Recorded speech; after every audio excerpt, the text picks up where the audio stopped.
Hello friends, welcome back to my channel. ഇന്ന് ഞാനിവിടെ വന്നിരിക്കുന്നത് ഫ്രൂട്ട് സലാഡ് റെസിപ്പിയാണ്. ഫ്രൂട്ട് സലാഡ് ഇഷ്ടമില്ലാത്ത ആരും തന്നെ കാണില്ല. അപ്പോൾ നമുക്കിതെങ്ങനെ വീട്ടിൽ തയ്യാറാക്കാം എന്നാണ്. അതും വളരെ സിമ്പിളായി. ഞാൻ കസ്റ്റാർഡ് പൗഡർ ഒന്നും തന്നെ ഇവിടെ യൂസ് ചെയ്തിട്ടില്ല. അപ്പോൾ നമുക്ക് വീഡിയോയിലേക്ക് കടക്കാം. ഓക്കെ, ഞാനിവിടെ ഫ്രൂട്ട്സ് എടുത്തിരിക്കുന്നത് മാംഗോ, പിന്നെ പഴം എടുത്തിട്ടുണ്ട്, പിന്നെ മുന്തിരി എടുത്തിട്ടുണ്ട്.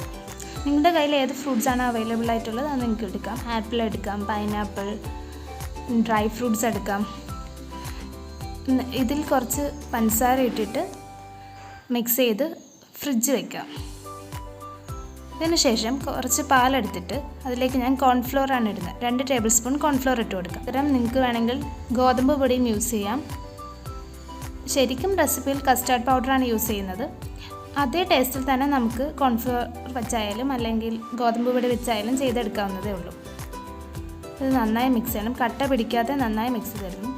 അതിനുശേഷം നമുക്ക് ഒരു 2 ഗ്ലാസ് പാല് ചൂടാക്കാൻ വേണ്ടി വയ്ക്കാം. ഇതിടയ്ക്ക് ഇളക്കി കൊടുക്കണം.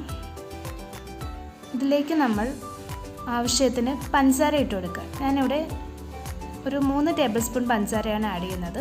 നിങ്ങളുടെ മധുരത്തിനനുസരിച്ച് കൂട്ടുകയും കുറയ്ക്കുകയും ഒക്കെ ചെയ്യാം.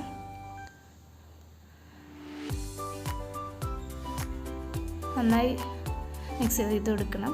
ഇനി ഇതിലേക്ക് വാനില എസൻസ് കൂടി ആഡ് ചെയ്യാം. വാനില എസൻസ് അല്ലെങ്കിൽ ഏലക്കാപ്പൊടി വേണമെങ്കിൽ നിങ്ങൾക്ക് ആഡ് ചെയ്യാവുന്നതാണ്.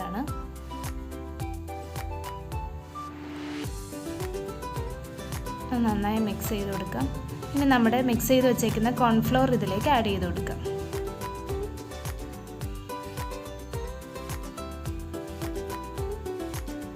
ഇനി ഇത് ഇളക്കി കൊടുക്കുക. അടിയിൽ പിടിക്കാതെ നന്നായി ഇളക്കണം. ഇത് പെട്ടെന്ന് തന്നെ കുറുകി വരുന്നതാണ്.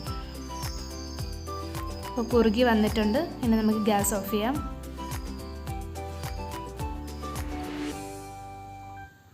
ഇനി ഇതൊരു പാത്രത്തിലേക്ക് ഒഴിച്ചു കൊടുക്കാം. ഇതിൽ തന്നെ വെച്ചിരുന്ന അത് കൂടുതൽ കുറുകാൻ ചാൻസ് ഉണ്ട്. അപ്പോൾ നമ്മുടെ പാല് തണുക്കാൻ വെച്ചിട്ടുണ്ടായിരുന്നു. തണുത്തതിന് ശേഷം നമ്മുടെ ഈ ഫ്രൂട്ട്സ് ഇതിലേക്ക് ആഡ് ചെയ്ത് കൊടുക്കാം.